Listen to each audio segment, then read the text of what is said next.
to you from the Radio for One studios in Franklin, Michigan. Welcome to the Detroit Cast. Big fan. A show not just free of charge, but free of FCC regulation. Thank you for your support of the Detroit Cast. Oh, there it is. And without further delay, it's showtime. Please welcome the Detroit Cast. Here are your hosts, Mike and Jay. Well, hello everybody. Welcome to the Detroit Cast, powered by DealsInTheD.com. Mike and Jay. Shalom, Biggie. Hi, Jay. Hi, Mike. Good day, sir. How are you? I'm pleased to be with you.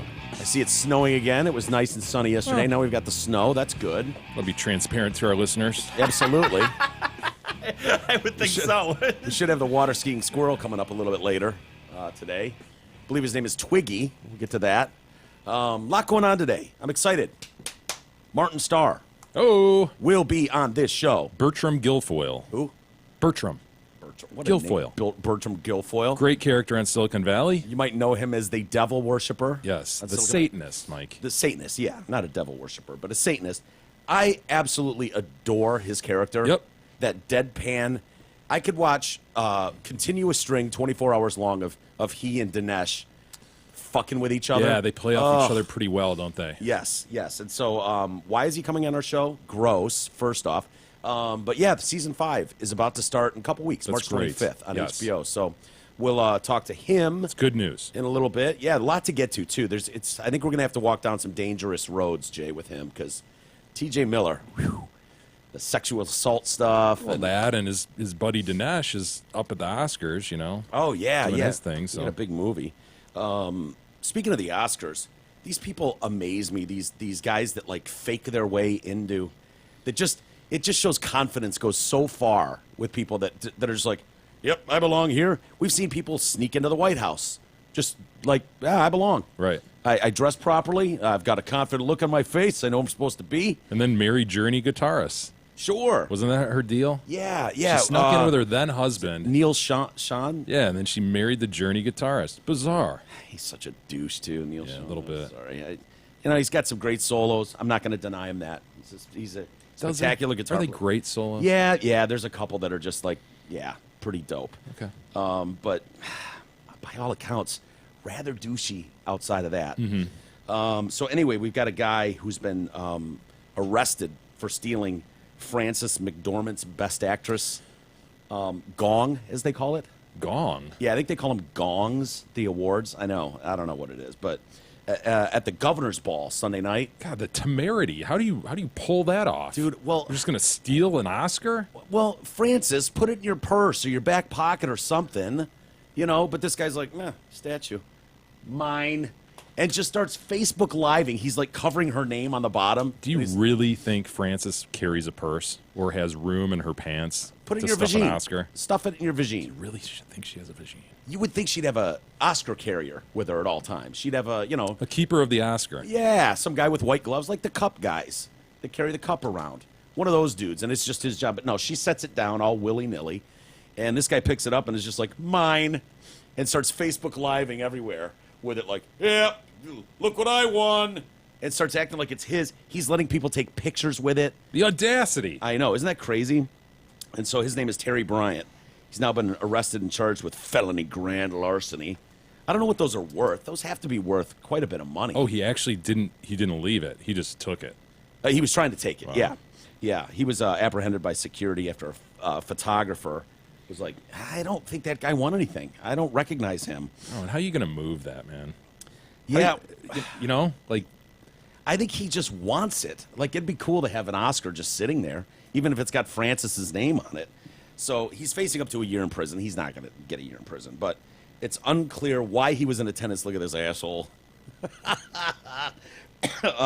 Though you look at his social media stuff, and he's just a huge star fucker. He shows up at every event dressed to the nines and takes pictures with everybody. He's got pictures of him with the Moon Man and stuff. He's just one of those dudes. so this is a big moment for him. Oh, hell yeah. He claims to be so he wears a lot of hats, and a lot of these guys that are just workaholics, they do this. So it's quite a list for him. He's a producer, A-list entertainment journalist, Sure. TV, film, and music producer, A&E editor, actor, TV host, UN ambassador.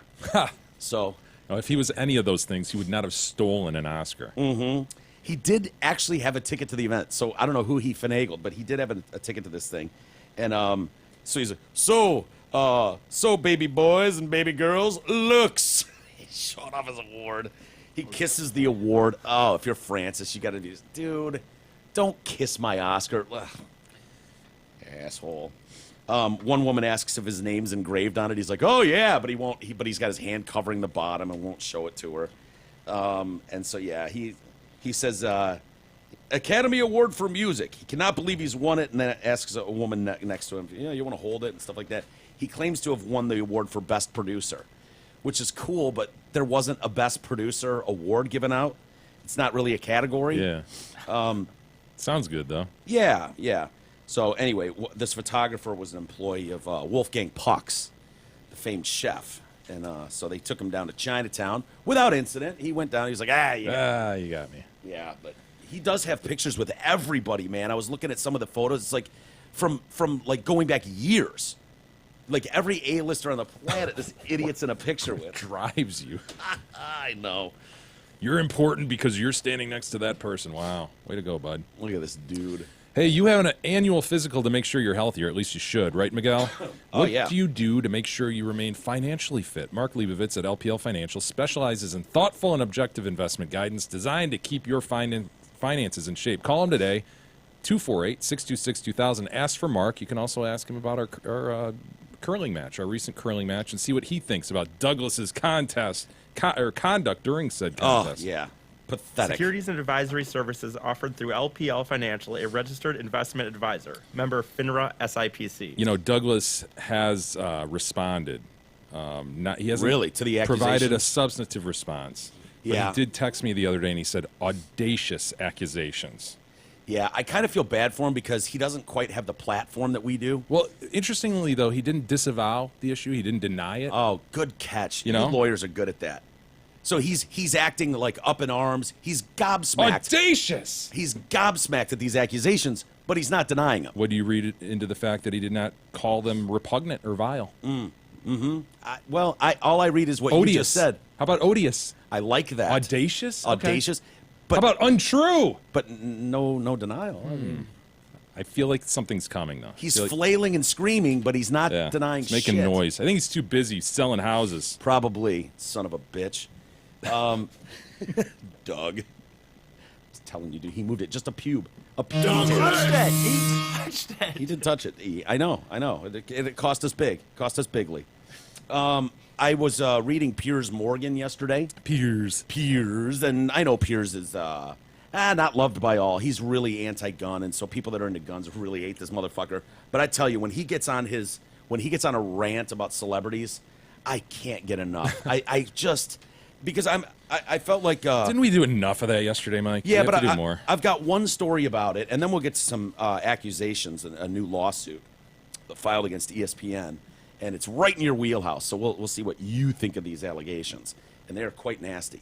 But yeah, he's talking about you had mentioned how the ratings were down like 20%, lowest rated Oscars ever. Yeah. And so he's got a 10-point plan to save the Oscars. This is my 10-point plan. We'll go through this really quick. I thought it was great. And first off, way too long. I think we can all agree that that's it. We've had raging debates for years about the Oscars, too white, too straight, too male. The real problem is it drones on for an interminably dull length of time. Nobody has the patience for a movie lasting 2 hours, let alone a show celebrating movies lasting almost 4 hours. So if you want to get Oscar ratings back, then cut it in half. No viewer will complain. Number two, speeches. Way too long, excruciatingly dull. The stats don't lie. In the early 50s, average Oscar speech was 29 words. Now it's 174 words. Gary Oldman banged on for 3 minutes.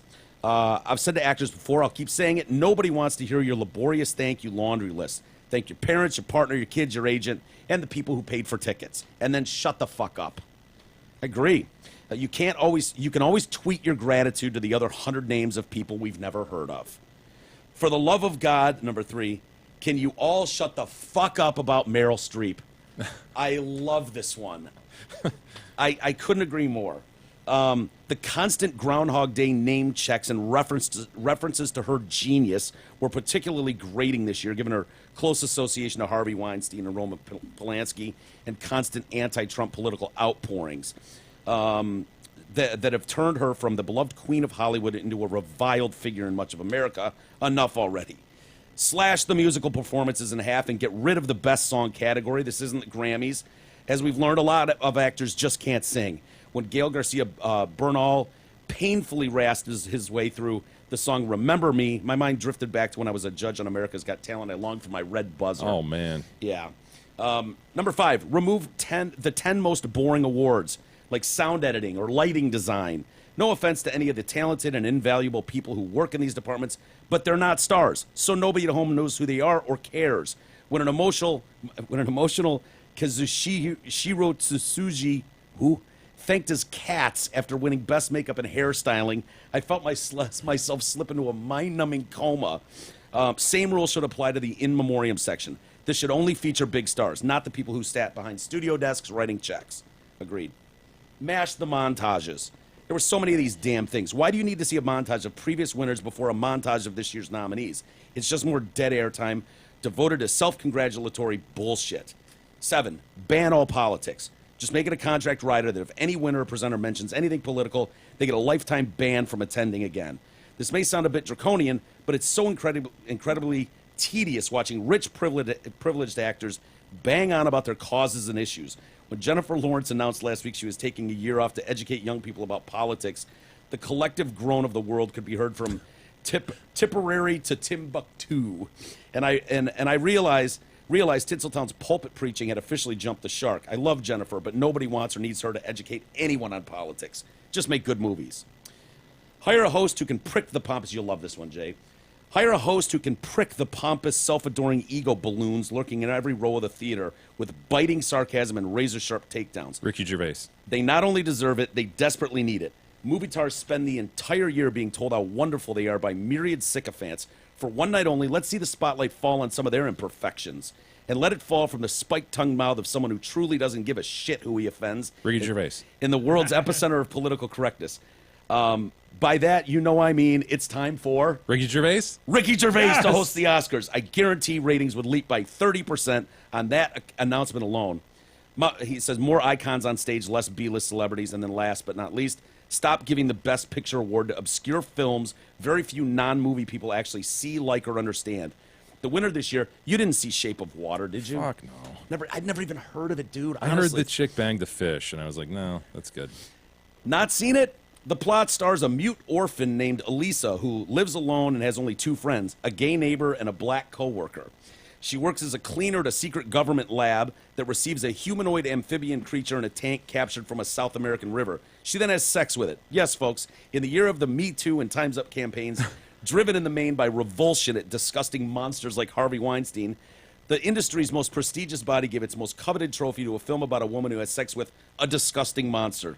Irony is dead, and they wonder why Middle America isn't tuning in anymore. Well put, Pierce. I like that, right? I agree with all those points. I do, too. I think we would have... That would be sweet if we had an hour and a half long Oscars and just stuck to everything that, we all know. Because I can't stand that, dude, when some guy gets up there and is just like, I want to thank the studio and Pete, John, Steve, Lou, Keith, Lisa, blah, blah, blah. And it's like, there's dude, 3 guys behind him who want to get in there and thank their John, Linda's, and Susie's. And it's like, dude, nobody gives a fuck right now who these people are. No one knows who you are.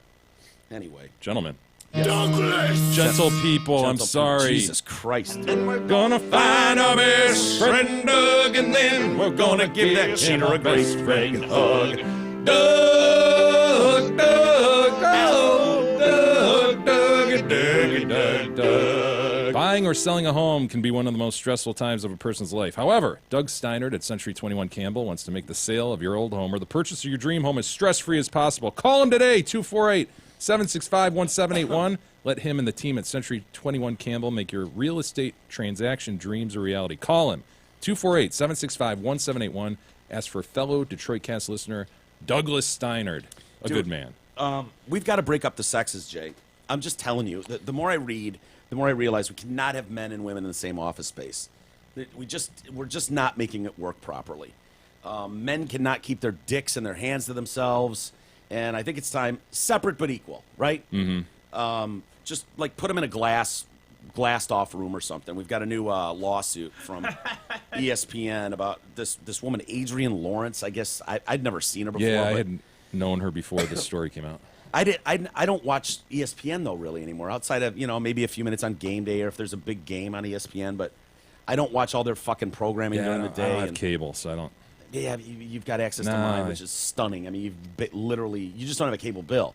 You have access to like all the channels. It's crazy. So. I just don't watch them. Yeah. So we've got this former ESPN employee, Andrienne Lawrence. She's filed a sexual discrimination lawsuit against ESPN. And Sports Illustrated has been nice enough to break it down. They've taken the 93-page document that was filed and broken it down neatly for us so we can just see what all the salacious parts are. Mm-hmm. Appreciate them for that. And this is kind of in your wheelhouse, so I want to get your impression, Jay, see if you have any problems with some of these accusations. All right, let's just have a standing... I'm on the record as, there's going to be a bunch of salacious accusations about harassment, and I will have a problem with them, okay? Shit, see, so let's not stop after each one and go, Jay, is that Jay, okay to put your dick in a coworker's mouth? No, yeah, it's of not course okay, it is. Yeah, obviously. I have a standing objection. But, as we've done this show, Jay, I've grown in a lot of ways, and my opinions have changed. For all I know, you've changed your opinion on a lot of these. I've been the same guy for things. 44 years. But if something changes, I'd feel like a total douche, and I wouldn't be doing my job if it was like all of a sudden Jay's cool with putting your dick in an employee's mouth. If you don't ask, how are you going to know? How am I going to know? The far-reaching accusations, highly disturbing.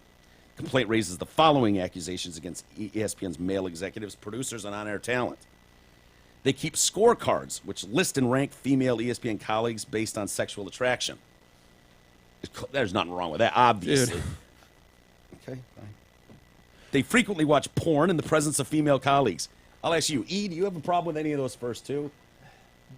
The porn I really don't get, to be honest with you. But I don't. What do you mean you don't get it? I don't get why. I don't get why you would, I would ever never want do that at work. Yeah. Why are you doing this at work? Well, I Yeah, don't I get know. watching porn with other guys. Like the notion that you would. Blow my head off, man. Why Well- do these people do this at work? Well, is there a difference between this, Jay? I understand it's at work, but like if I'm in my, like I do not understand the porn thing either. But so if you're at your desk and it's like you've got porn on the screen and you're just like, jacking it. Yeah, obviously at work, that guy. right? You're at work, We're at work. yeah. Oh yeah, we're at work. Maybe this is our lunch hour though. This is Your horrible. own time. I'm on my time. Certainly nothing wrong with a little jerk on my time. That guy sucks and he needs to go. If you're jacking off in your office to porn, but buddy of yours, who's a creep, sends you some video and is like, dude, you ain't gonna believe this shit, and sends it, and then it's like, J.E., get down here, you're not gonna believe this shit. And you guys come down for 3 minutes. It's like a smoke break. And I show you, some chick blowing a cucumber and then putting it in her ass. And then it's like, Two all right, girls, one cup. Whatever whatever it is. You're not gonna believe this. We watch it, we giggle, and then we part. Is that a problem too? That's a problem. man. Fuck. Dude, because I've done that a lot at work. I'll be honest with you. They openly describe female celebrities with whom they would like to have sex, and they wonder what those celebrities taste like during sex. I've never God, wondered that's what someone would taste taste like. I never had that See, conversation. that is. No. See, I have issues with some of these, but not because of the reasons Jay would. Like, yeah, I could understand why. Oh, what would these celebrities? I don't want to nail somebody, but you're sitting around going like, what would Jennifer Lawrence taste like? Yeah. Ugh. I know. I've had really, really horrible discussions with both of you through the years. And I've never once wondered what someone tastes like. Like, Jay, what do you think she tastes like? Isn't your hope that she doesn't taste like anything? She tastes like average vagine. Yeah, Like- just tastes like skin. Yeah. You don't want her to taste like anything other than skin. It's a great point. Perhaps a little sweat skin at worst. Little pink skin. There you go. As a matter of workplace environment, they expect their female colleagues to tolerate the predatory culture without protest and to go along to get along.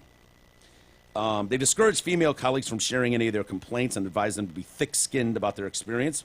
They engage in grooming to coerce female colleagues into sex relationships. They are enabled by human resources. Those guys are a bummer. I just blew the whole department out. Those guys stunk, man. Boring. Those guys were a real buzzkill. I just took that whole human resources department and fired all of them. See, this would be a lot easier without human resources here because there wouldn't be allegations in the complaint about how human resources dropped the ball. Exactly. Right? Dude, I don't know if I believe that. Every human resources department I've ever been around has been like Lindell says. Those guys are a bummer, Yeah. man. I don't. They're like tight as shit. I can't see them like playing ball for the team. Maybe I don't know. There's oftentimes allegations like that, though. Really? Yeah. Do you Where think it's there's like- truth to those though? Are some of those true, or is it usually a I've bullshit? never seen it. Yeah. I mean, I just know my experiences with the human resources, and they're very, very tight. They're not people you want to fuck around with. Very human resourcey. Very human resourceian. Yeah. They don't, they don't have a great interest in just protecting. Maybe the big guys they do, obviously, but they're not generally on just Yeah. one team, and they're not receptive to complaints and shit. Well, isn't that their? I don't know. Sort of like keeps them employed, you know. What is their job technically? Human resources. There's a lot of shit. I mean, They do a lot of. a lot of benefit stuff, a lot of onboarding of new employees, getting rid of employees. Okay, they're the ones that you're gonna go to human resources and fill out your paperwork. They'll get you your badge to come in. Yeah, Investigations of these sorts of things. but they always seem like the ones not like you don't want to go to human resources unless it's to get your new badge. Right. You don't want to be sent there in most offices. But they, in this lawsuit, they claim that human resources at ESPN would cover up misconduct rather than credibly investigate it. They make pregnant broadcasters feel as if they could lose their jobs if they take time off. Well, yeah. I mean, just getting pregnant should probably be enough, right? You can fire someone for getting pregnant, right? I mean, Or you should be able to. Sarcasm, the lowest form of wit. It's not true. That's not true. It's usually a sign of genius. They create an environment where female on-air talent are led to believe that providing sex favors to management can be a form of exchange for on-air opportunities. That's commonplace. Certainly nothing wrong with that. That's gone on forever. The quid pro quo, The quid pro quo. I like that. That is Latin for... this for that. Yeah. I'm sure there's a Okay. heading in the complaint. Quid pro quo harassment. There is. Quid pro quo... Quo. Quid pro quo sexual harassment. Have you heard of that one? With Yes. sexual added to the front of it? Yes, I have, Mike. That's usually the term with which it's bound. They retaliate against female employees who complain about misconduct. Retaliation comes in the form of fabricating performance reviews to depict the complainers as bad workers, choosing to advance undeserving male employees over more deserving female employees, and awarding contract extensions to harassers. So it's not just harassment. There's actual decision-making going on based on gender. ESPN will have an opportunity to fight this, whether at trial or a state. They came out with a statement that said, we've conducted our own survey and there's no merit to these claims. Yeah, don't forget, Blah, these blah. complaints are, the plaintiff's lawyer throwing everything at the fucking wall. Yeah. They're just unanswered allegations.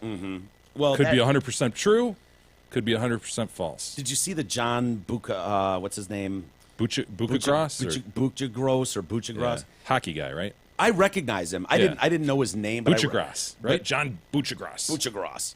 And if you've watched sports or ESPN at all over the last few years, you'll recognize him. Picture as- him sitting there with Barry Melrose, Yeah. I did not like seeing him shirtless. I didn't either. Did you see that text exchange? Did. Hey, doll. Yeah. I don't know if you have their exchange. See if you can find it. The picture's everywhere, but He has like a guys- mug in front of his face, so Yeah. you can't quite tell. is it it's him? Yeah. Is it him? I don't know. But And her thing in the text is like, yeah, you might want to put a shirt on. He's like, oh, summertime, I go full Matthew McConaughey. oh, what a dork. These guys that are so proud of their ripped bodies. Stop it. She claims she worked there from 2015 to 2017, and she says she was working at a prestigious law firm before this, and so she turned down this $235,000 a year salary to take this $75,000. It was like a program to help advance people. That was the thing. It was like a 2-year program to help people coming up learn how to be in Within ESPN? Yeah. It's like a mentorship program, and so that's what John's leaning on. Like, I was trying to mentor her, and shirtless, Hey, doll. Hey, doll. There he Hey, is. baby. Yeah, there's another picture, that's totally shirtless with their text exchange, if you can find it. So, she contends her experience. He's really banking on the fact that she's into pale white dudes, isn't he? and old ones too. Yeah. He's much older than her. Her experience was ruined by a number of male colleagues who engaged in this asshole. Total. What a dick. Can you imagine snapping that picture of yourself? No. Is there any... How drunk would you have to be? My God. That's just... I'd have to be like 19 and drunk. Yeah. I'd be horrified if someone posted that out there. I'd just be like, oh, man. I remember when I probably sent that with an eggplant emoji and then the squirting one and then the face with water on it. Didn't some shirtless pic of me, you, and Deuce make it around recently? Yeah. That was... And people... You're probably drunk 19-year-olds. Yeah, I know, and people are like, look at Walter's greasy hair. I'm like, dude, we just got out of a pool. That's why we're shirtless and Jay's got a towel wrapped around his waist. So does Deuce. A Gatorade towel. Dude, we're like 18 years... We're like 18 years old. We just got out of a pool. Give us a break, man. Knock it off. So she specifies a series of alleged incidents. She was told while on air she had to wear form-fitting clothing. Is that a problem to say to someone? Honestly, I'm being serious. Like to tell someone, we want you to look a certain way. Depends on how you say it, Mike. Form-fitting clothing. This clothing included tight dresses and similar styles that would accentuate her female attributes. Now, it could be explained in a way like, look, the camera's going to pick up folds and so forth, so we don't want shadowing. It's best to be more form-fitting. It can be explained in a way that's... Okay. She was routinely subjected to sexual advances and inappropriate remarks, experienced the halting of a promising career when her objections were communicated to management, that she was unwilling to capitulate to sexual pressure, eventually decided to wear a fake engagement ring to work to try and put these guys off, and that didn't work, though. They didn't As if, dude. they matter. she's taken. I guess I'll stop sending you shirtless selfies now. I have too much respect for the institution of marriage. I will kindly back off now. Guys, give us Some other beau got to her first. She's obviously found the one, and it wasn't me. I will back off now. I would affianced. if I were like a bartender or some of these things, I would so go into jobs like this if I were a girl just with a ring, no matter what. Honestly, I would never want to deal with it. She claims that this Buchagras guy was trying to lure her with a promise of a mentorship, intending to groom her for sexual relationship. She's got pages on Buchagras, and as a predator, he pretended to like everything Ms. Lawrence liked. Including things she had never mentioned to him, but had recently posted on social media. So she's claiming he's trolling her social media because he wasn't like he wasn't like a friend or following her on stuff, but he would just troll it. Yeah, I like so and so too. See, she likes bocce ball. Me too. She suffered the consequences of human resources colluding with Buchagras to conceal his conduct. She suffered the wrath of bots and fake accounts on social media that Lawrence says ESPN used to incite and promote hatred towards her and support for Buchagras. Wow, they unleashed the bots. Yeah. She insists she suffered what's called quid pro quo sexual harassment. You've heard of that, right, Jay? Mm-hmm. She repeated sexual advances. She explained adverse employment consequences. She received less airtime. Who knows? That picture and text exchange. Damning. Yeah. Certainly doesn't help the cause. There was one thing that I did. There was another thing that I didn't mention there that is in this complaint, and it involves Jamel Hill, one of our favorites over there. She's I don't know, every 6 months or so she's in the news for something. Speaking out politically. Yeah, usually about race or something, and using her platform that way, and people get pissed off at her and blah blah blah. Jamel Hill is mentioned in this too. So Andrienne Lawrence, the one that's filed this suit, was saying that Jamel Hill reportedly had a racist voicemail left by Chris Berman. I mean, it's so rude. I can't believe it. It's so goddamn rude. So she's claiming that. Jamel Hill came out today or yesterday and said not true. Yes, exactly. And so I think that's damning. It's not good. That's not good for Ms. Lawrence's side. It's not damning. It's not good, though. I think that's pretty fucking bad. If it's like, oh, Jamel Hill has a racist message from Chris Berman. Well, you know how that's handled? That's handled if she's prepared properly for deposition. She'll be asked about that. What's her knowledge of that? And she'll be like, I heard that. Yeah. You know, my lawyer's asking me what are all the issues at ESPN, and I had heard others had this. If that's not true, okay, my bad. Sneaky lawyers can get out of anything, can't you? God damn you. Anyway, Jamel Hill comes out and with a statement, says, a few years ago I had a personal conflict with Chris. Of course you had a personal conflict. Fuck them. With Chris Berman. by the way this conflict has been conflict has been characterized is dangerously inaccurate. Chris never left any racially disparaging remarks on my voicemail, and our conflict was handled swiftly and with the utmost professionalism. I felt as if my concerns were taken seriously by ESPN and addressed in a way that made me feel like a valued employee. Frankly, I'm more disappointed that someone I considered to be a friend at one point would misrepresent and relay a private conversation without my knowledge, in which I simply attempted to be a sounding board for personal gain. I'm running out of steam on these fucking things. Okay, so it sounds like she spoke to Jamel directly about it and was possibly told that, so she could go, Jamel told me that. She's Yeah. trying to cover her ass right now, but that's a fact. She told me that. Yeah, and you're right, because you could easily go, I don't know, she still works at ESPN? Yeah, go depose her. Yeah, talk to her. That's what she told And me. they will. Yeah. Yeah, fuck it. Let's go. I wonder if I wonder if Chris Berman. Boy, I don't know. Who knows? Remember how We ugly weren't his there. wife is? Was. Yeah. I'm sorry. That's all I think when I think I Chris know, Berman. I It's like know. a George Bush type situation with Barbara. Yeah. I couldn't believe that was his wife, Mike. It was weird. Was that one of those where like, oh my God, why is he with his nana, or his Yeah, mom? his We thought wife his mom. tragically died in a car accident, right? Yes. And so all over the news is, oh my God, Chris Berman's wife, and she's the most frumpy woman. Yeah. Like they just don't fit, man.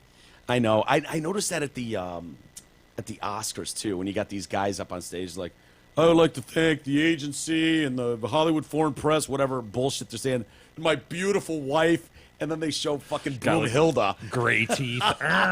just all gums, and Yeah. Broomhilda sitting there in her nasty green dress, just like, I love you too.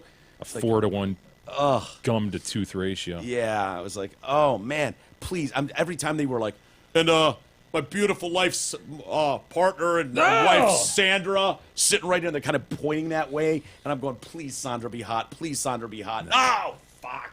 Yeah, all these Nope. behind the camera people are just ordinary people, right? Yeah. Who have made it. They've made it in their own way. They make good money and all that, but boy, not being on TV in front of that camera, it really takes a hit on the number you're allowed to get, you know? I mean, it's so rude. I can't believe it. It's so goddamn rude. Nah, sorry, Chris. I Well- didn't mean to rip on your dead wife. Yeah. Well, we'll see what Chris is all about. You know, that's tragic. It's awful. But we saw, who was it?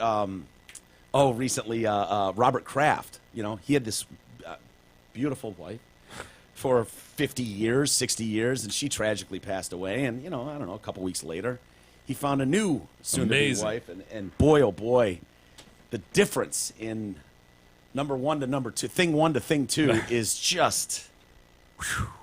You can tell one met before we owned the Patriots, and one met after we owned the Patriots and 6 titles. He right? was shopping at a new store for that second one. Yeah. You move up. Hey, are we ready for Martin Starr? Yes, please. Martin doesn't do many interviews. No, he doesn't. And he really had a good time with us last time we talked to him. I think he was here for Comic-Con, right? Correct. Last year for Comic-Con. So we talked to him about Freaks and Geeks and Silicon Yeah. Valley and so forth. But I want to hear about season 5. Yes, you're excited, aren't you? I love this show. I really love this show. It's a great show. Have you rewatched any of the last? Because I got to be honest with you, dude. I'm a little lost on where it left off. Yeah, I went back a few episodes just to kind of get my bearings. Yeah.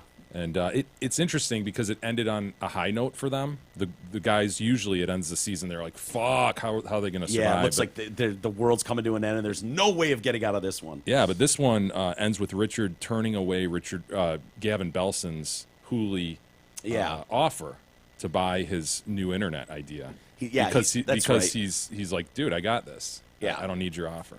So we'll start seeing where that storyline goes come March 25th on HBO when season 5 starts. But I believe HBO is calling us now. So why don't we bring Martin up?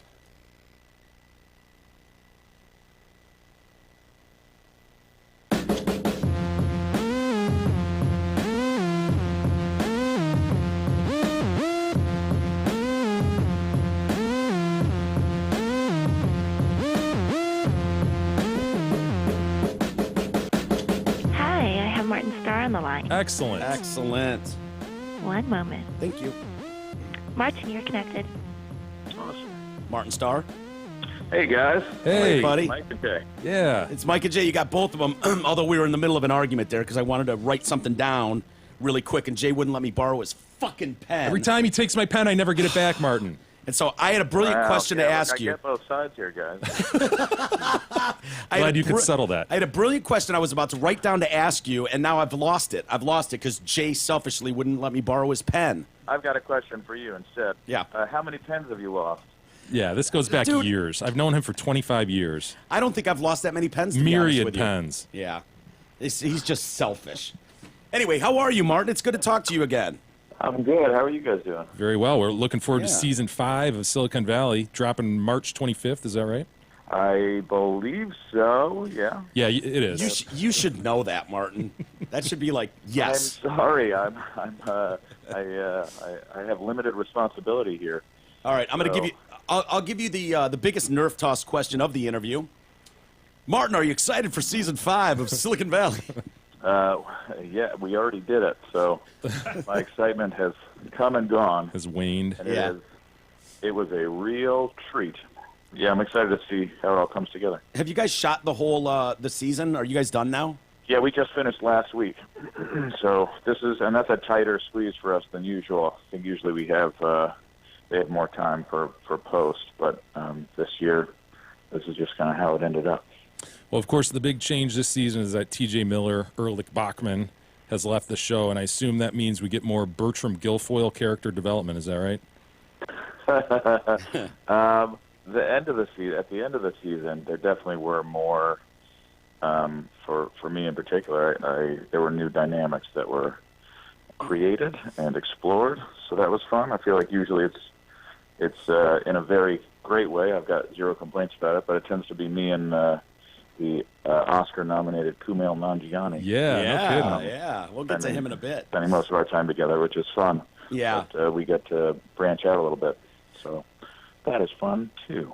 Well, there's no doubt when you've got an ensemble cast that, chemistry is so critical, and whether you've got a 3-person team, 4 or 5 like you guys did, do you worry at all like removing one of those players that it's going to throw something off or make things difficult, or is that a challenge you guys welcome? I'm sure there were concerns going into it, making any kind of shift like that, especially because we'd been together for so long as a group. But I think that's also the fun of changing it up. I mean, it's different, but when we left the house, for example, Alec and Mike kind of struggled with feeling like it was still the same show because the dynamics are so different in a house than they are like moving into an office space. Sure. And there were different obstacles that we had to overcome in kind of changing the dynamics and losing Ehrlich. But fortunately, I think it all turned out great. I was pleasantly surprised by the way that the season came together and all the storylines and the way that we all got to explore a little bit more, having more space, and we brought in new characters as well. So it was really fun. I would love to see more development of the characters that are there. I mean, Lori Bream, Jin Yang. Tell me there's more Jin Yang. Tell me Gavin Belson is back full time. There's just so many great characters on the show. Jared I slash can't Donald. tell you how, but Jin Yang definitely helps carry some of the weight of what we lost. Yeah. In Ehrlich. Well, losing Ehrlich, I wanted to ask you, because there's been rumor, it seemed like his character's importance on the show wasn't forced, but it was kind of it had kind of run its course, and so there was talk of, well, it's time to move on anyways. He wants to do other things, some movies and stuff. And then you had these old sexual assault allegations that dropped, and so people said, oh, yeah, that was what did it for him with HBO. Do you know what it was, if it was a mixture of things or? Ultimately, I think it if you go back and rewatch the season, the first 4 seasons, kind of as it goes along, it became more and more trying to create purpose for a character that was really just fodder for comedy. Right. He really had no plot depth. Like, he wasn't as invested in anything. He was kind of the mayhem. He was a tool for mayhem always, and always a big question mark. So ultimately he can be used for the most comedy, I think. But it became more and more difficult to find ways to interweave him with the plot, which I think, was a great exercise and made a lot of, the plot even more fun. But it also, it was trying on advancing the story. So I think that had quite a bit to do with kind of figuring out how to create a show where we could focus perhaps a bit more on the plot. But, I mean, these aren't questions that I'm as capable of answering as... right. You weren't in the boardroom for the decisions? I am in 0 boardrooms. Well, I mean, I hate to even ask you stuff like that, but because this is a friend of yours. This is a guy you've worked with. You guys have had success together. I work with Jay, and God forbid something. I heard about it. I heard you steal some pens sometimes. From time to time, but not very often. But if something came out about me or him, he's still my guy. You know what I mean? It would be really hard to be asked about it in interviews. Oh, but thanks, Mike. The fact of the matter is, when these allegations land in an era like #MeToo, it forces guys like you and other castmates to be asked about it, and that's got to be terribly uncomfortable. And I don't even know what my question is, but I just kind of wonder what it's like when you open the paper one day and it's like, oh fuck, not him. Yeah. Yeah. I mean, it's you. Oh, what's happening? All my alarms are testing. No, you don't get to bail now. You don't get to bail on that question. I can't hear you guys. Gotta go. I lost you. I can't hear you. Very cool question. I think it's difficult to see things like this pop up in the news, and I only know my moral stance on it, which ultimately is that the things that they're talking about being perpetrated are terrible things. Yeah. And I know as much as anybody else, which is little to nothing, aside from the people who were ultimately involved in what did or didn't happen. So I only know that TJ, is and was a good friend, and I don't think I'm allowed in this current climate to say anything more than that. Yeah. So fair. I think they are trying times. I think it's also a very complicated movement that's happening, and I went out to I was at the Women's March a couple months ago, and I thought I saw you wearing a pink pussy hat. Yeah, I did. I saw you there. That was me. Yep, wearing the old hat. I won't even say the word because you guys are being real inappropriate. But I mean, it's great to see people gather for a cause like this, and to see people finally standing up and voicing their opinions and being heard. So hopefully this continues to move in a positive direction. Well, the wall has crumbled down on a lot of Hollywood elites in a very short amount of time. That's got to be a really encouraging and positive sign for women everywhere. Yeah, absolutely. Yeah. Mm-hmm. Hey, I've heard Mike Judge say, Martin, that this show is a 6-season max show. Is that still the plan as far as you know?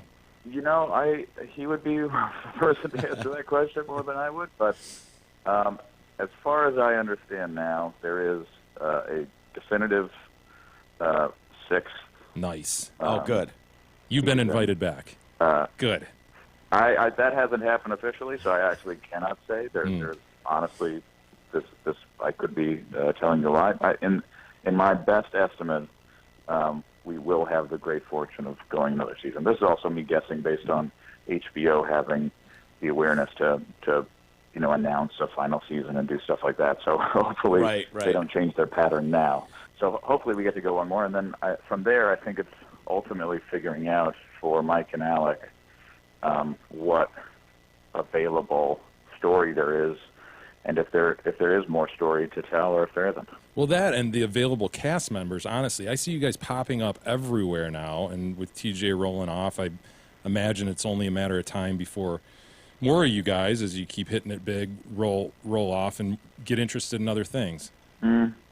No? I don't think that'll be an issue. No. Yeah, I mean, I love going to work, and I don't think by any means I'm the only one. I don't think there's anybody who doesn't love coming to work. Well, Thomas seems to. Everybody that gets to work on the show, we love it. Thomas is pretty into Verizon right now. Yeah, right. Yeah. And Kumail, I mean, like you said. Verizon is into him. Yeah, they are. Yeah, Kumail's popping off right now. Dude, can you believe your boy is killing it like he is right now? It's great, man.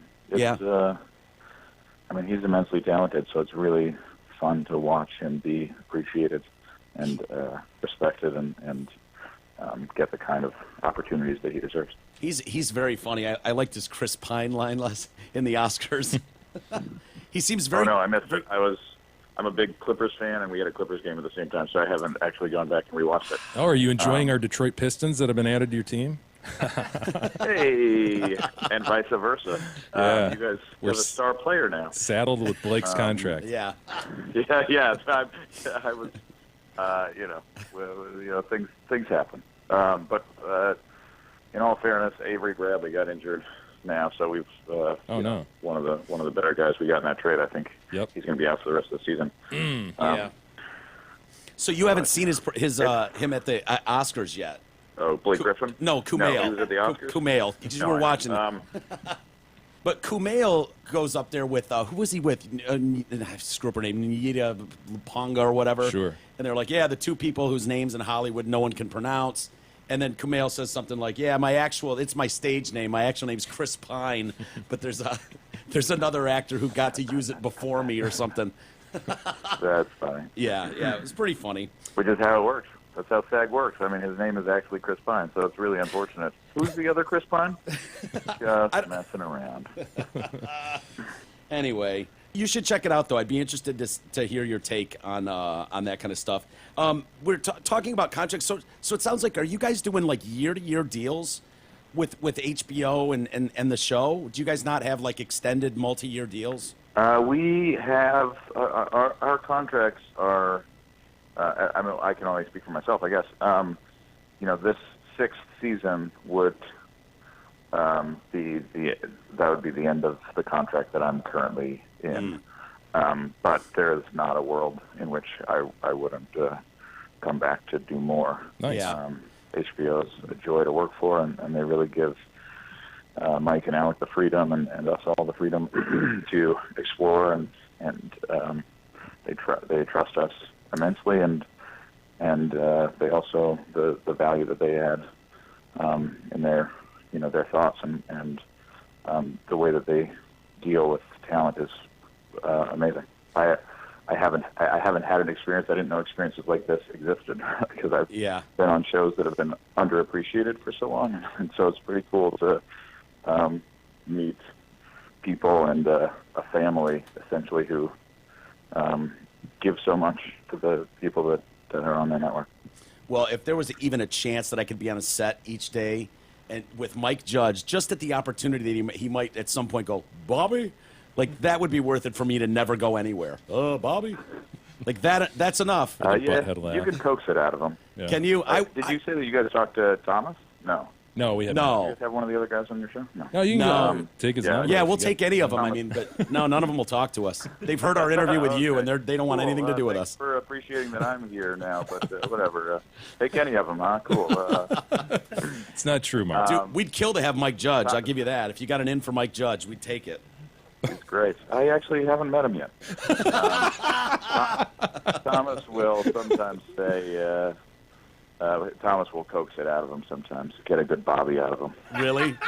So, have you? I mean, seriously. I mean, I know it's like Nerd City to go up to him and go, dude, will you just give me 2 minutes of back and forth Beavis and Butthead? That's all I need, just once.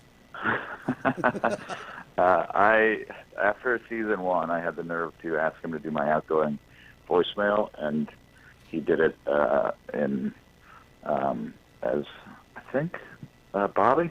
I haven't listened to it in so long. No, it was Hank. Yeah, it was Hank Hill. Sweet. Oh. And so I'm waiting. I think when we actually are on our final season, I'll finally ask him to do Beavis and Butthead for my outgoing message. Oh, dude, we'll see what he says. That way, if he does fire me at that point, it's already Yeah. good. Yeah, You've already got it. show's already over. I know you love talking about your contract. I've heard that about you. Yeah, I'm wondering. classic Martin. I'm wondering, does your contract stipulate things like, look, dude, you cannot shave your beard, you cannot cut your hair, you can't bleach your hair, you can't get a face tattoo? I mean, do they put stuff like you wouldn't dare show up for the new season of filming with like bleach blonde hair and no beard? No, that would just be disrespectful. But I don't know that there's anything specifically that stipulates those in great detail. But I think there are wordings that imply that you'll come back kind of the way that we left you. So tell me Guilfoyle has his glasses back, though. Those cat-eye contacts were brutally freaky. I don't want to reveal anything. Oh, man. I can't handle a full season of those. And find out. Well, You never know, guys. without TJ there, we're expecting more spreading of the wings for a lot of you guys. Jay and I absolutely adore the back and forth that with you and Dinesh. Can never get enough of that. Please tell me the two of you will be shitting on each other the entire season, and maybe even more of that. Yeah, I think there is more of that. There's definitely pretty early on. We get into some stuff that kind of lasts. There's like one funny decision that Dinesh makes as far as a purchase is concerned, and that gives me a lot of fodder for comedy. It's not as good as his chain was. What is it? It's better. Oh, nice. Oh, excellent. And lastly, I think Jay asked you this last time, but will you ever be on the losing end of those battles? I feel like to some degree I am, usually just not in an obvious way. So Yeah. I'll take it. Hey, That Martin, I'll take. if I could switch gears a little bit away from Silicon Valley for a second. You mentioned unappreciated shows you've been on before and how Silicon Valley's different. I noticed that you made a couple movies recently with pretty intriguing casts and storylines, Infinity Baby and The Operator. But correct me if I'm wrong. Neither of those was widely distributed. And I imagine there's a ton I don't think so. No, yeah. There's a ton of ways. I don't think so. I think there's a ton of ways of looking at that. I imagine you could react like super frustrated to see a film fall short of a huge box office, or is it more about the art for you? I mean, how do you approach that result? I'm happy that they got that they were available to audiences. Period. So I don't. Certainly not every movie is going to be Spider-Man Homecoming that I'm a part of. So I enjoy the process, and then hopefully we, find our niche in popular culture or people's hearts, or however we kind of settle and find an audience. I'm very happy with. Well, Infinity Baby had to be fun. You had Nick Offerman, who's Ron from Parks and Rec. Oh, he's funny. He is funny. And then Kieran Culkin, among others. That had to be, and it's a really interesting premise too. Like a series of stem cell experiments result in 1,000 babies that don't age. And they need to be cared for. I mean, was that fun to make? Yeah, super fun. It was the first time I really worked with Kevin Corrigan. He was on Freaks and Geeks, but I don't think we really crossed paths then. I met him off camera, but he and I finally got to work together, and it was really fun. I've been an admirer of his for so long, so it was really cool to get to experiment with him. And how are the Culkins? Are they a good brood? Are they good people? Yeah, Kieran I think is stellar in the movie. I've been a fan of his for a while too, and so it's fun to get to work with people. I've known Megan and Nick for years. Megan and I were on Party Down, and I met Nick through Megan. Yeah, I've been a fan of Macaulay since Home Alone, so. Yeah, but this is brother Kieran. I know, but I mean, you asked about the brood. Yeah, the brood in general. It's a good brood. Switching gears entirely, Martin. Politics. Perfect. Can't hear you guys. Yes, Sorry. my phone dropped out again just now. So Let me try. My earpiece is going out. No, I had a question, and I'm not going to attack. I'm not going to attack anyone's politics. I respect your opinion. I have my own problems with the administration, and if you don't like him, he makes it very, very easy to really not like him. But I'm wondering, like that the Hollywood scene, especially, and you can kind of go up the left coast, the liberal left coast, and whenever he opens his mouth, they see 100% of the time that it's an evil thought. It's Russia, it's collusion, it's treason. And then there's this whole other millions of countrymen across, the country that don't see that. They see something completely Or hear. different. They don't see or hear that. And I'm wondering if, because I don't believe that either side hates America, and I believe that they each believe they're right, but I've never seen anything like this. And I'm wondering what your thoughts are on that. Like, why that disconnect is so wide right now? Ultimately, the problem is communication. We're not communicating very well to each other, and having these two separate groups, I think, is a very intentional. There are people who are profiting from all this, and they're the richest of the rich. Mm-hmm. And so everyone else squabbling leaves them able to do things behind the curtain that we aren't aware of, and that are really destroying our potential to grow, especially financially. So these are questions that I certainly don't have any real answers to. I only have my thoughts on them, and it seems like both sides don't want to hear anyone else's thoughts. So it's communication is the ultimate problem that needs to be solved as to how we talk to one another. Well, I think you're right, and the fact is, Martin, you and I don't agree on political things all the time. I'm sure there's plenty we do agree on. But the fact is, we've talked to you before, and we enjoyed you. I like Martin Starr as a person from what I know. And it's like, we've had other interviews that are scheduled, and people have looked at our site and gone, you guys are pigs or you guys are assholes, and they won't talk to us. And it's like, you know what, we're not. We're actually pretty good dudes. And, I don't understand why that dialogue is shut down automatically in so many instances. We're better off echo chamber. It's like, dude, I'd rather talk to Martin and hear his opinions on things. We're not. Yeah, I mean, we're not growing at all if we're avoiding the conversation, and then you're just kind of feeding into, these unfortunate political structures that have been in place. And Russia or no Russia, there's very clear evidence that this is a method that a lot of government powers use to control the government, to stay in power. They use manipulation, and these aren't new tactics. Yeah, they're scare only new tactics, because fear. social media is new. Yeah, so they're using their new tools of social media to allow their message to be heard, and they can represent it however they want to. And so it's disruption. Yeah.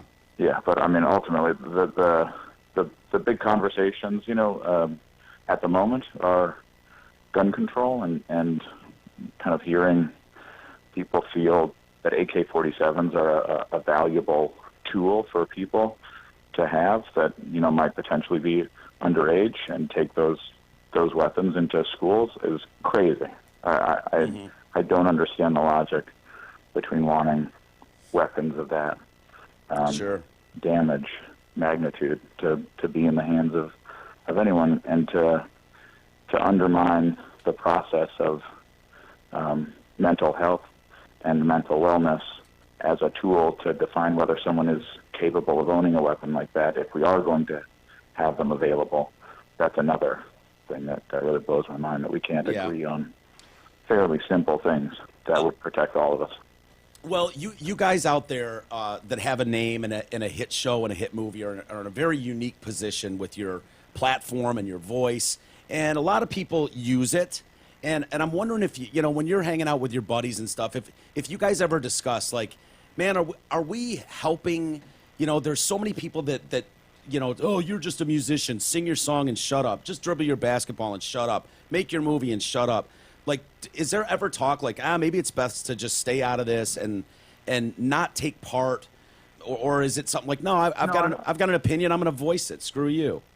I don't think. I mean, right now we're talking about something that I wouldn't have brought up on my own. I don't see. I'm happy to talk about it, but I think in a public arena, you're opening yourself up to criticism because people don't want to. There are a number of people, no matter what your opinion, there are a number of people that don't want to hear your opinion. Sure. And they do want you to just shut up.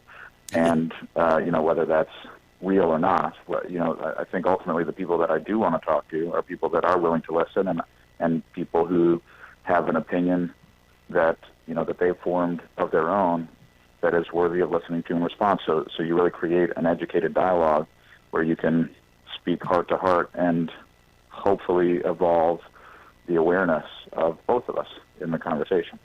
Makes sense. That's great, and that's all I was looking for from you. I know it's a tough thing, and you're right to be cautious because there are people listening to us right now, and so anyway, I appreciate you even giving your opinion on it. We'll ease up here now and move on. I wanted really quick, and I know Jay's got something else, but I saw you guys recently at a contest. I think it ended in December, where you could win and fly out to the set of Silicon Valley, and then I noticed it said you might even meet a cast member or two. And I was like, "Oh man, do you remember this contest? Did you meet the winner? And did anyone force you to meet the winner?" Well, we've had every year there are people like this that come out. I think we try and do as much of that kind of outreach as we can to help charities and things. I mean, there's a charity that I go to as often as I possibly can called Big Slick that happens in Kansas City. And so this last year we had two different winners come out to visit the set this season. And it's great to raise the kind of money that we raised. I believe it raised $90,000 for the Children's Hospital in Kansas City. So that's a tremendous benefit for us to be able to do something like that. If we can raise a bunch of money, can we come out and see the set? Sure. Yeah. Hey, Martin. See why not? Martin, work something out. Last time we spoke, you were just about to do Motor City Comic Con, and I think you said it was your first Comic Con. Was it what you expected, and would you do it again?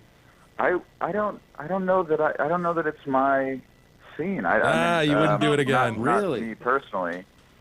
Not me personally. I don't think that Freaks and I think it would be Freaks and Geeks that might have the following that would perhaps bring people out to see me, and I don't think that was like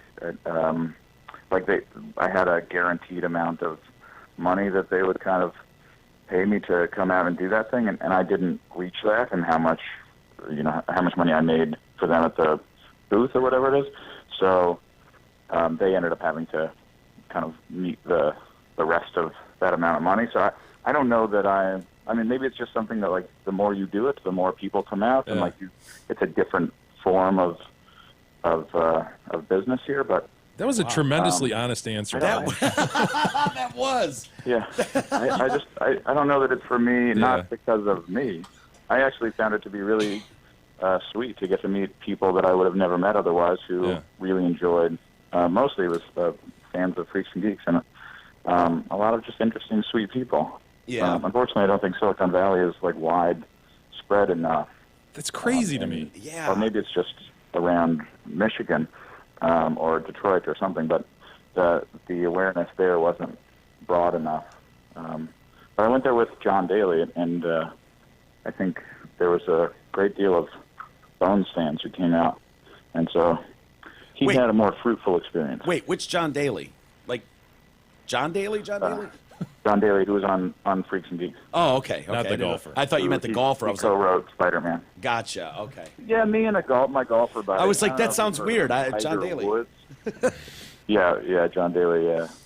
Cool. Yeah. I think hoping that a Freaks and Geeks group would kind of come out, but and to be honest, we did get a great deal of people, but I guess you need more. Yeah, that's how those things go. They really hit it out of the park with the any of the superhero people draw so many people out there. But I would have thought Freaks and Geeks, I mean, that would have drawn a ton of people, but whatever.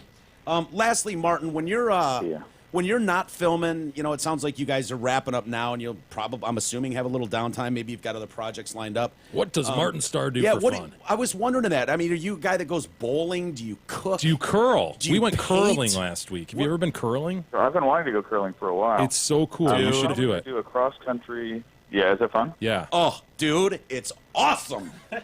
I'm telling you, it's shockingly awesome. It's a great equalizer too. Anybody can do it. So. Who were the sweepers and who was the curler? Well, you take turns, We all were. Yeah, one guy throws the stone, and then the other two sweep for you. When appropriate. Mm-hmm. You sweep to speed up the stone. So it's a very nuanced game, Martin. And Martin, I was the one that sucked the most on our team, and I still loved it. Well, that's good to hear. Did you steal a lot of those stones? That was a pen callback. Anyway, I'm going to drive cross country, probably do a little tour of the U.S. and see friends and family that I haven't seen in a while at some point over this summer break, and then I don't know. I'm hoping that a few things come together that I want to work on, and then I'm planning on writing a comic book in the off season this year. Oh, cool. Really? That's on my agenda. What's the subject matter of the book? Don't give any details away now. I can only tell you broad strokes here, Sure, but broad it's kind of strokes. like a normal guy living in the world of superheroes and kind of feeling a bit incompetent, and then through Not up to snuff. through his metamorphosis, he ends up kind of bringing out the insecurities of a couple of the superheroes that he meets and kind of humanizing them a bit. That actually sounds really interesting. Seriously. I hope it is. Yeah, seriously, it does. I didn't know what to expect, but actually, I'm like, oh, I want to read more about that. Martin's just trying to get invited back to Comic-Con. That's right. That'll do it. No, we'll look forward to that. Yeah. Well, if you're weird, it's weird. It's maybe that would end up happening if I get this out. well, if you make your way across country and stop by Michigan, man, we'd love to have you in studio. You're always fun to talk to, and congratulations on the success of Silicon Valley, Martin. We wish it continues with you, and we'll look very forward to the season 5 premiere coming up in just a couple weeks here on March 25th. Thank you. It was great to talk to you guys again. I'm glad we get to do this. Yeah, absolutely. Take care, Martin. Let's do it again soon. I'll speak with you next year. Take care. Perfect. Thanks, Martin. Thank HBO for us, too. All right, bud.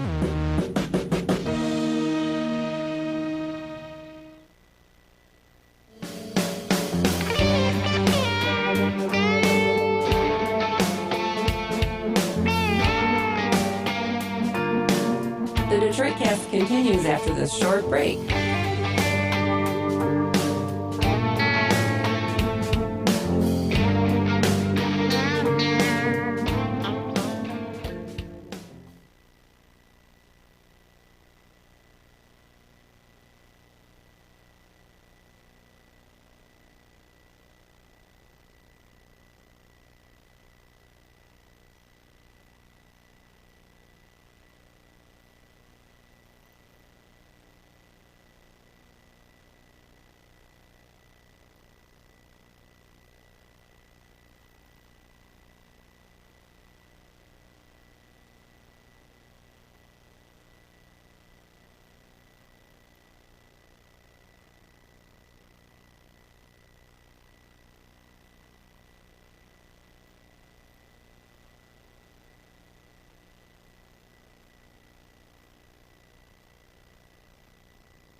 The Detroit Cast continues now, bitches. Here are Mike and Jay. Alrighty. Welcome back to the Detroit Cast. Powered by DealsInTheD.com with Mike and Jay. Excited to talk to Jim Florentine tomorrow. Should be fun, huh? Jimmy. Jim Florentine, good comic. He's got a new book out. Everyone's awful except you. Except you. Yeah, and we'll get into that with him tomorrow. Should be fun. Sam Nunberg. Yeah, this guy Big fan of burst his? on the scene yesterday, right? Jesus, man. Look, listen. Look, listen. I've had it. So, I'm getting really tired of these weird people. Like, there were certain hires that Trump made early on when I was just like, dude, when you're talking like Roger Stone, who's just this creepy Omarosa.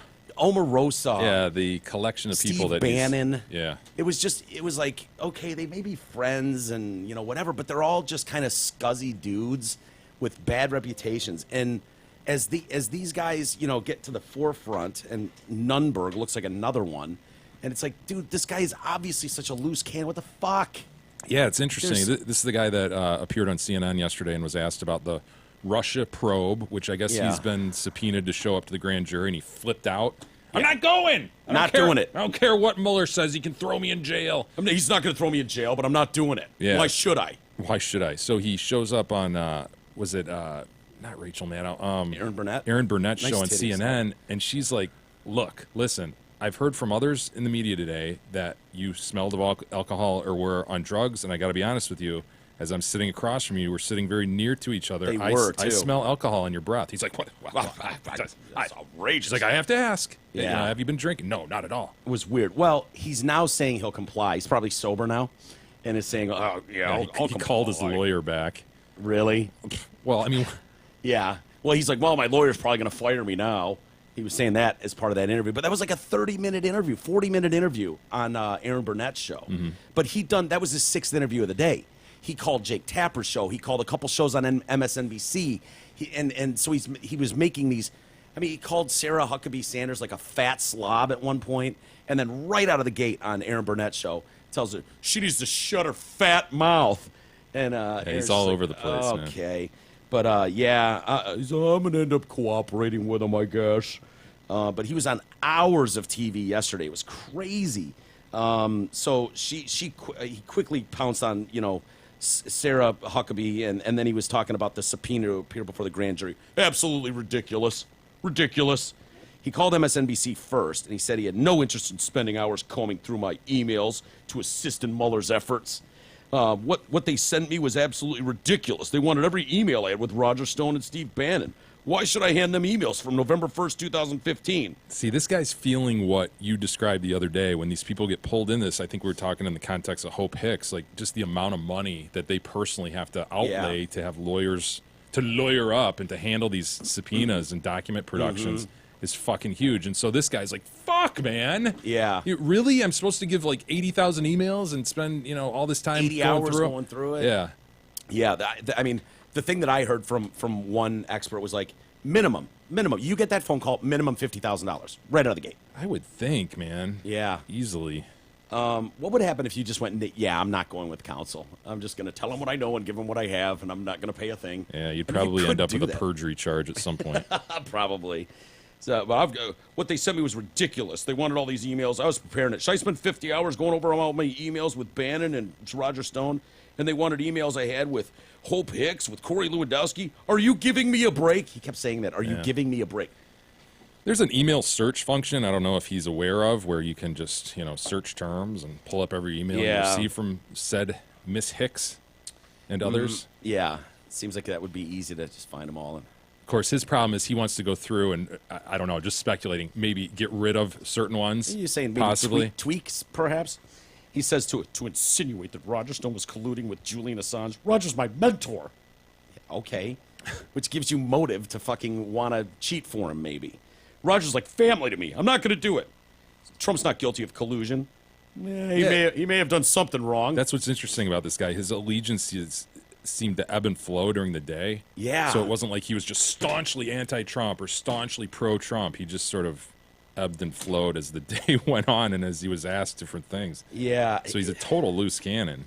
Total loose cannon. The thing is, though, the facts are what they are. So he can speculate all he wants or whatever. If you're the Trump campaign going, fuck, this guy's a loose cannon, what could he do? Well, if the facts bear out that you guys did something wrong, yeah, he could let on to those. But if he's not part of that and you guys didn't do anything wrong, you got nothing to worry about because the facts will be borne out. Well, it speaks to, he worked for Trump for 4.5 years. He didn't turn into this guy yesterday. You know what I mean? It speaks to, like, who you surrounding yourself with, man. Because that guy was probably a loose cannon for a long time. Well, he was fired and rehired and fired and rehired. They asked for communications with Carter Page. Are you giving me a break? Again. Do you think I would ever talk to that moron? Okay, then you respond, none. Yeah. Roger quit because he was absolutely disgusted by the way I was treated, okay? I worked for Trump for 4.5 years. I came up with a wall. I came up with a Muslim ban. I came up with everything to attack Jeb Bush. All that stuff, okay? Now Trump used it. Trump was the only one who could effectively do it. They've already bankrupted people. They've bankrupted other people with this. You know, Sean Spicer's legal bills. Josh Raffel has big legal bills. I'm not a fan of Trump, as you well know. I'm not a fan of his. He treated Roger and me very badly, and he screwed us over during the campaign. But, you know, here, when I get a subpoena like this, Roger's right, it's a witch hunt. Trump's right, it's a witch hunt. I'm not going to cooperate. Trump did not collude with the Russians. Biggest joke ever to think he colluded with the Russians.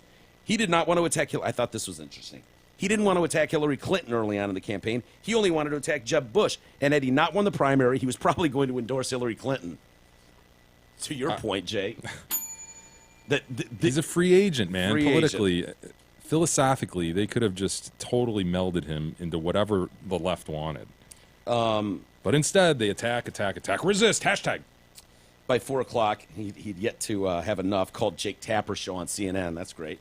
I despise Corey. Why would I communicate with him? Hope Hicks, who was having an affair with Corey, and I would communicate.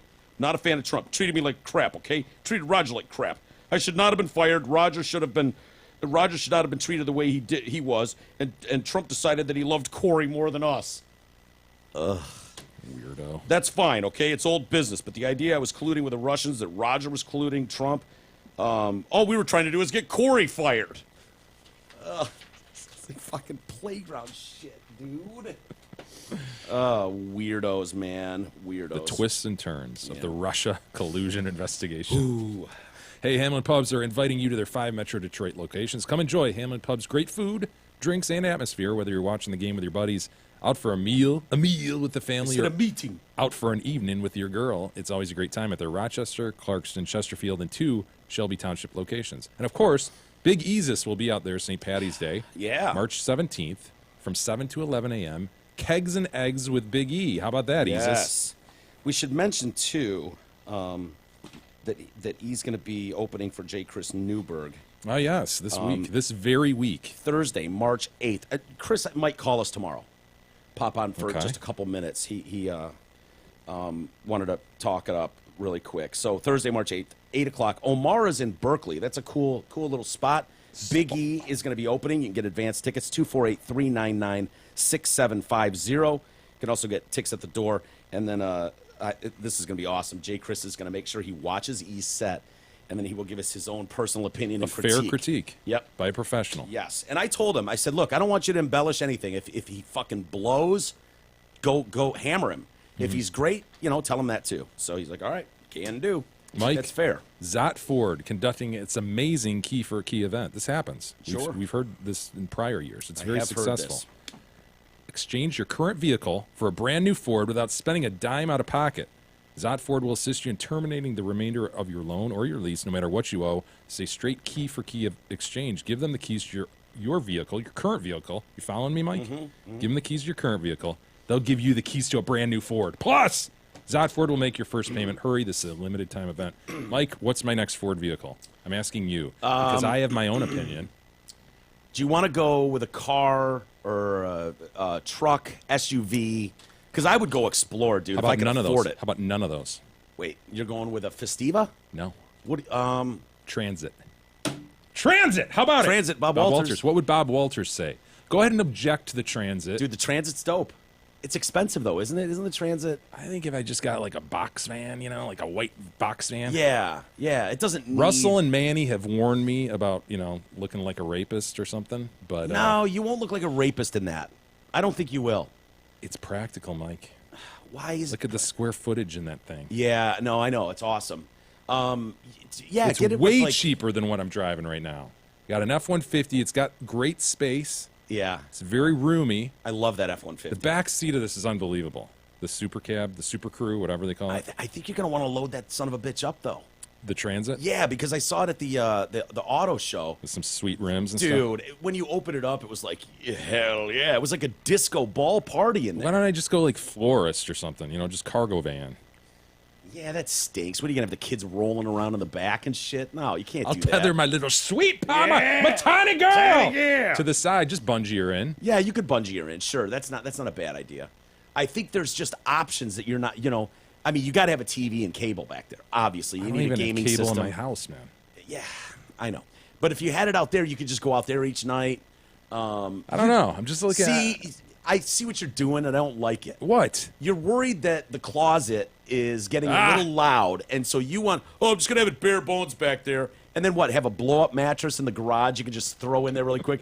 Gab, I need to see you in the transit really quick. Quick meeting. Family meeting without the kids. 7 to 9 minutes in the transit. Now. Go. I'm just going to slap a sticker on there. If this van's a rockin', don't come a knockin'. No, really, I'm looking at those things going, this is the best value Ford has. It used to be the Econoline. My brother argued for years that I should get an Econoline. No, it's like, don't go minivan and shit. Go get an Econoline, man. These things are tried and true. They've been on the road for decades. They've got all the bugs worked out. They're awesome. You wouldn't have been good in an Aerostar, and you wouldn't have been good in an Econoline, dude. What about a Transit? Transit, yeah. I mean, Transit, Bob Walters. You can talk to my dad. He can tell you all about it. I mean, that was his baby. All about the powertrain. Yeah. I don't know. We'll see. I don't hate the idea. I really don't. My kids hate the idea. So does Gab. Yeah, but dude, your kids will want you to get a fucking Trans Am or something. True. You know, they a Firebird. Yeah. With the Firebird on the hood. Yeah, hell yeah. The Albanian Eagle or whatever. We'll see what happens. You want to look at some really quick dash cam video. There was a lawsuit, and the police have just released the dash cam to see if they were in the wrong. Sure. They were not found to be in the wrong. This chick filed like a $100,000 lawsuit. Oh, is this a chick getting groped in Tennessee? She says, Patricia Wilson. She's got a couple kids. She's wearing some skimpy like shorts and a little shirt. She's got a rack, if I am picturing the right proper chick. A pink shirt, if I recall correctly. Yes.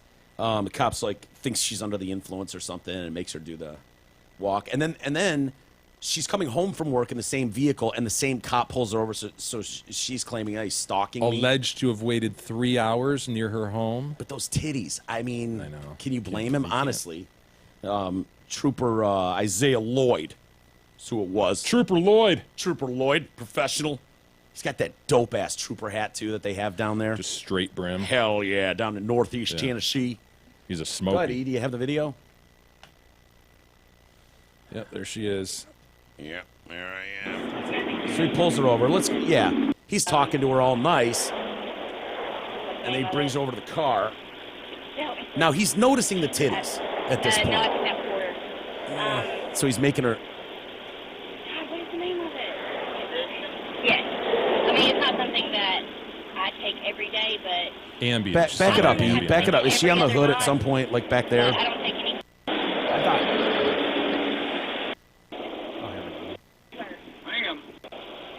There you go. See them titties? Now he's going around the waistband. I don't know how far down he got, if he got to pubes or anything. Oh, he's alleged to have gone to pubes. Really?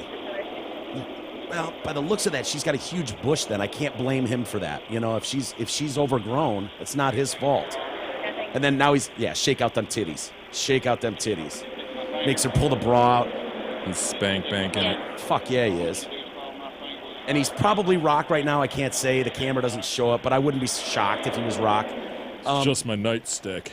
Yeah, he's doing the roadside the test. eyes things, and he doesn't know if she's passing or not because he's focused on her titties. While he's doing this with her eyes, he's staring at her titties. Now, the only thing I would say is that he did wrong here, that was irresponsible, was he had her shake that bra out. He gave it a good shake. Yep. I think you got to get in there and make sure, because, dude, it's very, very easy to hide stuff in the lining of those things. So I've heard. Yeah, I mean, if Officer Walters was on the scene, I definitely would have made her take that bra off, and just to double check. So that's it? I thought this was going to be like... Yeah. I know. Weren't you hoping like there was going to be a finger in a butthole? He's like, yeah, I got to find out if there's any contraband in here. All right, you're good to go. That's what I was hoping. That's what I was hoping. They got the music kicks in. They got another camera angle. Let me just fish around in this vagine really quick. Make sure there's no contraband in here. She was better looking in the still, I thought. Than, Yeah. What do you think those titties were? You think that was a D cup? I want to say that was a D cup. It's pure speculation and conjecture, but sure, I'll go along with that. All right. On its face. I mean, we're not there. We're not seeing it three-dimensional, but it appeared to be a solid D cup to me. But anyways, I don't think that lawsuit is going to go anywhere because I think he was way too professional. Well, what's the deal with the 3 hours later waiting by your house, though?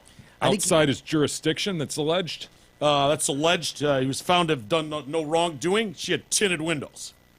They had to stop her. I heard the internal investigation from the department disclosed this was beyond normal protocol, Mike. Well, he let her go on all accounts. It was fine. Saw that she had a couple shitty kids in the back and said, ugh, get out of here. Take your chitties and those kids and get out of here.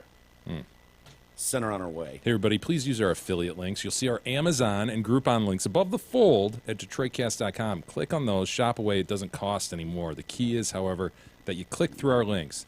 Also, make sure you shop MyPillow.com. Yes. For all your betting-related needs, use TDC code for the very best discount. These trying to sell are excellent ways to support our show. Sometimes I point to Isis, I say, tell me one way to support our show. And Isis never mentions these ways. Yeah. He never goes Amazon, Groupon, MyPillow, but these are enormously Great supportive. That's what I said the last time. But I was going to say, I actually am trying to sell my sister on my sister was legit complaining that she has not liked her pillow. And I'm like, Lauren. She's flip-flopping like a guppy. Lauren. Yeah.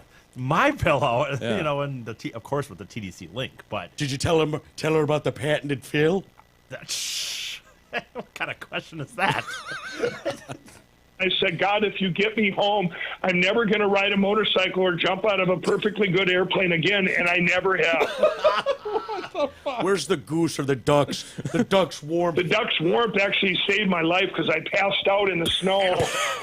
Passed out in the snow. It was like a wonton. Oh, absolutely. Or a Absolutely. tauntaun. I used to be a professional card counter. I'm looking for some drugs here. I could care less what you guys have going on between you two. My wife's really going to be upset about this. My wife's really going to be upset about this. That was when they were going to cut his head off with a sword. It was, yeah. My wife's really going to be upset about this. He was in a drug den in Mexico. I don't care what you guys are up to, what your beef is. I'm just trying to buy some drugs here. I'm looking for some drugs here. I could care less what you guys have going on between you two. Whatever you, Mr. Sinaloa, have going on with this cartel, friend, I'm just looking for some drugs. God's got his hand in this, and I truly believe that. My wife's really going to be upset about this. My wife's really going to be upset about this. I love this, man. When are we going out there? We're going out there soon. We are going out Oh, there. I I'm can't not sure wait. we're prepared to say exactly when, but we are going We're going. to Chaska, Minnesota. Yes, we'll be in Chaska, Minnesota. Dude, we're getting a plant tour from the one and only. Yes. This is Mike Lindell. Can you hear me? Yep. It's happening, Mike. Dude, it is happening. We have not talked about that. Sorry, probably shouldn't have blurted that out, but, dude, it's fucking on, and the rules were clear. Mike Lindell gives the tour.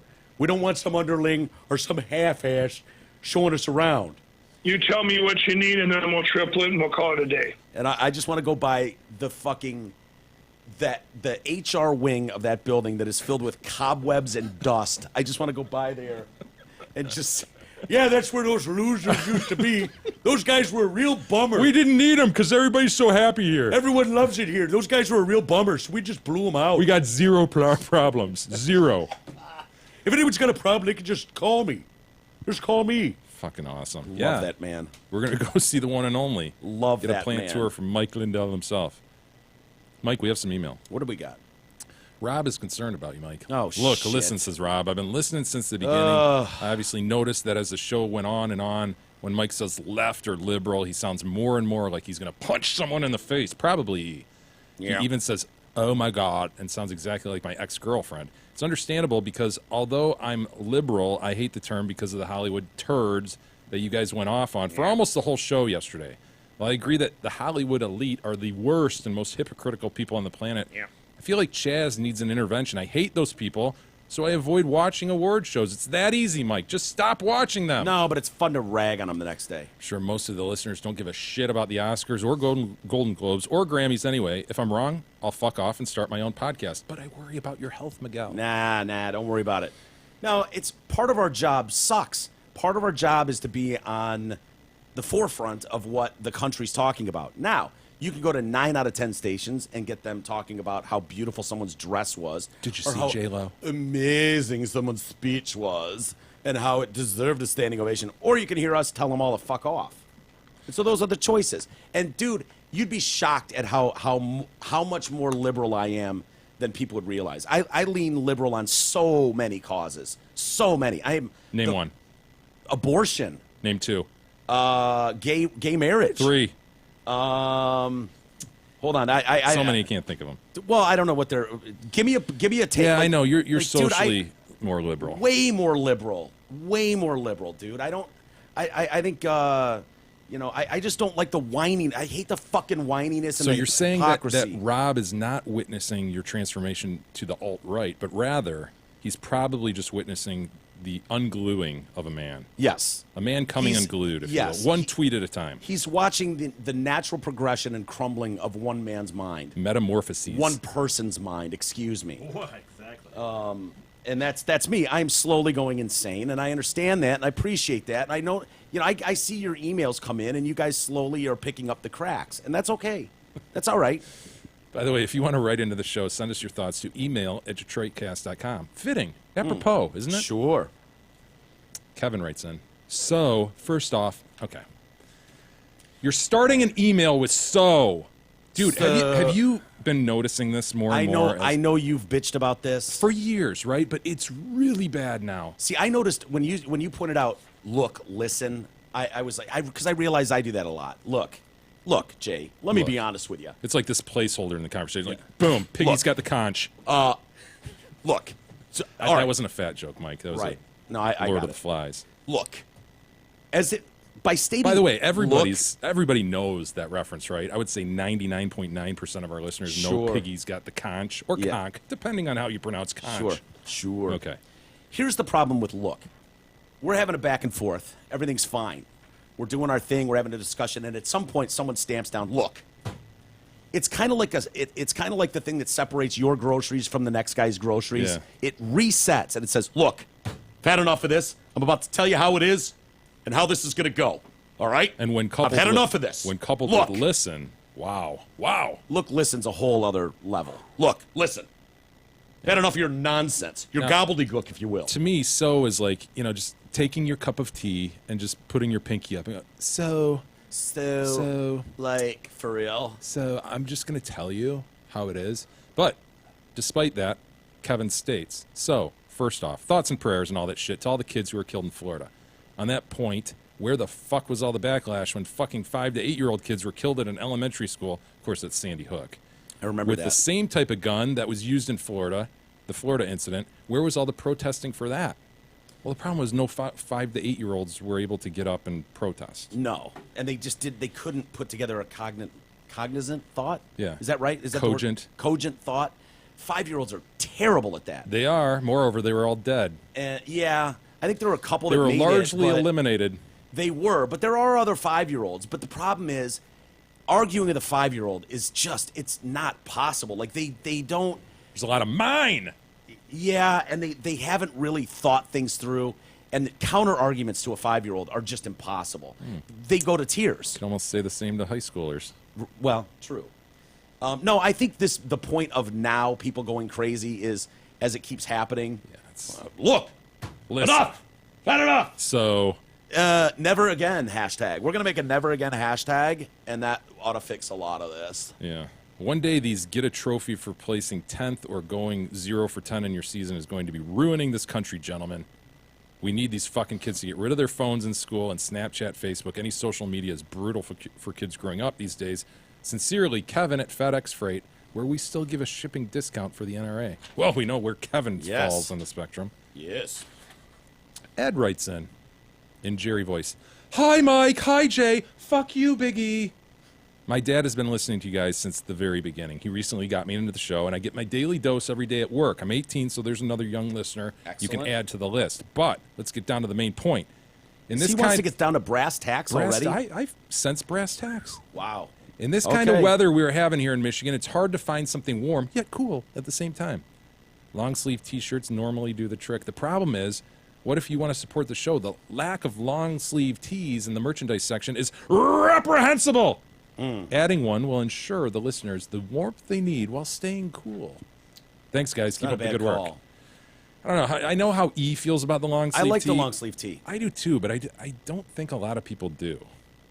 So you've made that decision and you've put your foot down, and you I've not made. Are you refusing? I'm not refusing. I just when I was feel like you've dug in heels my heels are neither dug or in. or in.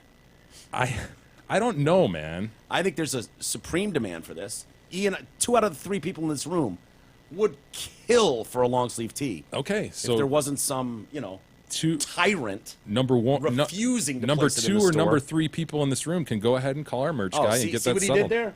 He handles all the merch stuff, and then something he doesn't want, he's like, fuck it, you deal with it. Handle all the merch stuff. That's called digging in with heels. Heels dug in. I don't know. We'll see. Maybe we could have people email in at email@detroitcast.com and let us know. I mean, I like long sleeve T-shirts, so I'm kind of with the You listener. do like them? I do, yeah. Oh, okay. But I didn't think those were really a thing anymore. No, honestly, I'm actually. like, You're right. Actually bums me out because I think that I don't know that I see them as much anymore as I used to. Even though I think it's the freaking perfect thing for a Michigan area, like this weather that we have in the As spring. stated, right? Right. As He's stated right in the on. spring, it is the Got a point. perfect mix. There's a lot Warm, of days. yet cool. it's perfect for those spring and fall days, if you will, and those Native American summers we get. I'm from glad time to you time. caught yourself. Yeah, it did. Hey, we'll save the rest for tomorrow, Mike. Perfect. All right, let's get out of here. Ease us. You ready? Oh yeah. All right, everybody. Thanks for hanging with us today. We, as always, appreciate that. We'll do it again tomorrow. We'll do it tomorrow. We'll see you then.